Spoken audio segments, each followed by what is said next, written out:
Salam, saudara yang dikasihi oleh Tuhan. Mari siapkan hati kita untuk merenungkan firman Tuhan di siang hari ini. Kita tundukkan kepala, kita berdoa. Bapa yang baik, terima kasih untuk siang hari ini, untuk waktu, untuk kesempatan, juga kesehatan yang Tuhan berikan kepada kami. Siang hari ini kami menyiapkan hati kami untuk mendengarkan firman-Mu, untuk merenungkan firman-Mu. Tolong kami, urapi kami semua Tuhan. Kami siap untuk mendengar dalam nama Tuhan Yesus. Amin. Saudara yang dikasihi oleh Tuhan, siang hari ini saya akan memberikan renungan dengan judul Jangan Lupa Mengucap Syukur. Saudara, ada ungkapan yang mengatakan jangan menunggu bahagia untuk mengucap syukur, tetapi mengucap syukurlah maka kita akan merasakan kebahagiaan. Ungkapan itu saya nilai tepat dan benar. Jadi jangan nunggu kita bahagia baru kita mengucap syukur, jangan nunggu kita berlebih baru mengucap syukur, tapi mengucap syukurlah kepada Tuhan maka kita akan merasakan kebahagiaan. Mengucap syukurlah kepada Tuhan maka kita akan bisa mencukupkan diri dari apa yang Tuhan percayakan kepada kita. Saudara, 1 Tesalonika 5:18 mengatakan mengucap syukurlah dalam segala hal, sebab itulah yang dikehendaki Allah dalam Kristus Yesus bagi kamu. Jadi mengucap syukur itu juga merupakan kehendak Tuhan. Itu merupakan perintah Tuhan. Bahkan Tuhan mengatakan mengucap syukur dalam segala hal. Artinya kita mengucap syukur bukan pada situasi, pada kondisi yang baik-baik saja. Kita mengucap syukur bukan hanya untuk hal-hal yang menurut kita baik dan sesuai dengan keinginan kita. Dalam segala hal, termasuk ketika kita sedang menghadapi situasi yang sulit, termasuk pada hal-hal yang kita dapati dalam kehidupan kita tidak sesuai dengan apa yang kita inginkan. Firman Tuhan mengingatkan kepada kita untuk tetap mengucap syukur. Mengucap syukurlah dalam segala hal. Saudara, tentunya ini bukan hal yang mudah, karena terkadang justru kita lupa untuk mengucap syukur. Bahkan sekalipun kita sedang menerima hal yang baik, ya, mengucap syukur dalam segala hal. Bahkan ketika kita sedang menerima hal yang baik pun kadang kita lupa untuk mengucap syukur. Terlebih ketika kita sedang menghadapi hal-hal yang menurut kita tidak baik. Terkadang semakin jauh untuk kita bisa mengucap syukur. Nah, hari ini kita akan belajar jangan lupa mengucap syukur. Kita belajar dari satu kisah di dalam Injil Lukas yang menceritakan tentang 10 orang kusta yang disembuhkan oleh Tuhan. Saudara bisa baca Lukas pasal 17 ayat 11 sampai 19. Saudara bisa baca sendiri ayat-ayat tersebut yang menceritakan bagaimana Tuhan memberikan kesembuhan kepada 10 orang kusta. Tetapi yang menarik adalah bahwa hanya satu orang yang datang kepada Tuhan untuk mengucap syukur. Dan dikatakan oleh firman Tuhan bahwa orang itu adalah orang Samaria. Saudara, 9 orang lain bagaimana? 9 orang lain lupa untuk mengucap syukur. Kenapa demikian?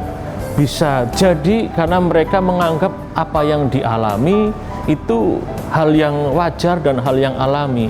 Karena kalau kita baca dalam konteks tersebut, ketika mereka datang kepada Tuhan berteriak dari jauh, Tuhan mengatakan, pergi perlihatkanlah dirimu kepada imam. Ayat 14, pergi perlihatkanlah dirimu kepada imam-imam.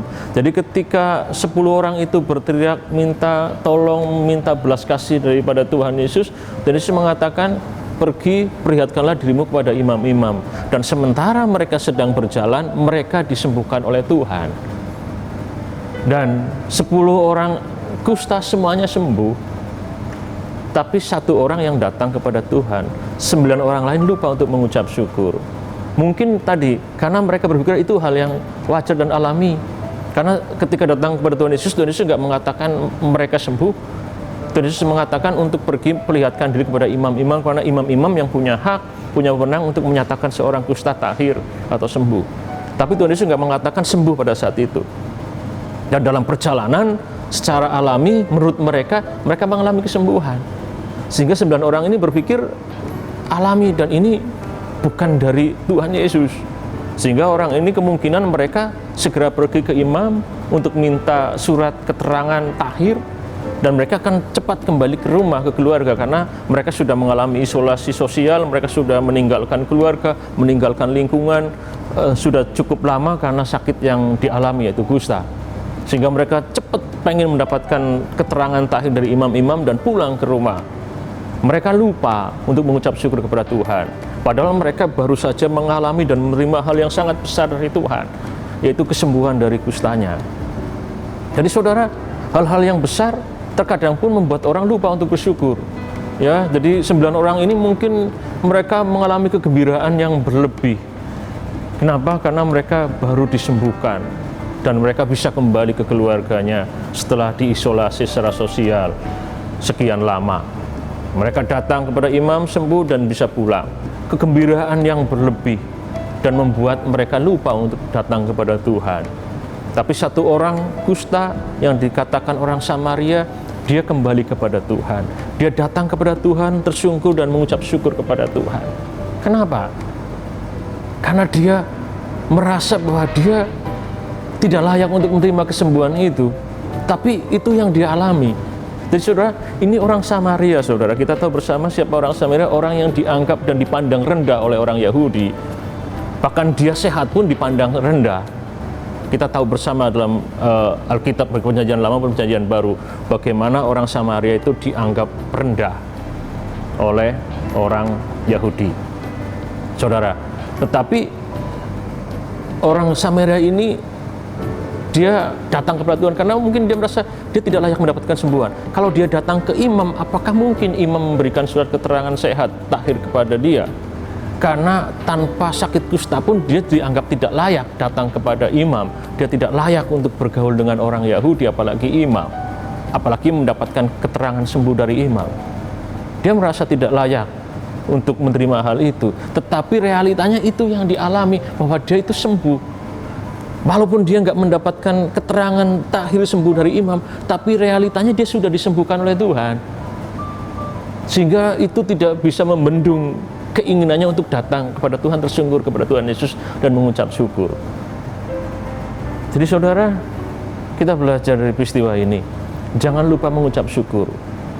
Jangan kita lupa mengucap syukur karena hal-hal yang besar, bahkan hal yang sangat besar dikerjakan Tuhan dalam hidup kita. Akhirnya kita lupa mengucap syukur karena kegembiraan yang berlebih dari diri kita ketika menerima anugerah yang begitu besar, kebaikan Tuhan, bahkan mukjizat Tuhan yang begitu luar biasa dalam hidup kita. Kita lupa untuk mengucap syukur. Tapi mari kita lihat, kita teladani orang Samaria ini. Dia merasa tidak layak untuk mendapatkan kesembuhan itu, tetapi realitanya itu yang dia dapat. Jadi dia memiliki kerendahan hati yang luar biasa. Dari kerendahan hati membuat orang Samaria ini tidak bisa membendung untuk datang bersyukur kepada Tuhan, dan kesadaran bahwa apa yang dialami, apa yang diterimanya itu merupakan karya Tuhan. Jadi dia memiliki kerendahan hati dan memiliki kesadaran bahwa kesembuhan itu adalah Tuhan yang mengerjakan dalam hidupnya. Itu yang membuat orang Samaria ini datang kepada Tuhan. Jadi saudara, hari ini kita renungkan, mari kita memiliki kerendahan hati di hadapan Tuhan dan akui segala karya Tuhan dalam hidup kita, sehingga kita tidak lupa untuk mengucap syukur, tapi kita senantiasa datang kepada Tuhan untuk mengucap syukur, bahkan mengucap syukur dalam segala hal, termasuk hal-hal yang kita temui yang tidak sama dengan harapan dan keinginan kita. Tetap mengucap syukur. Kenapa?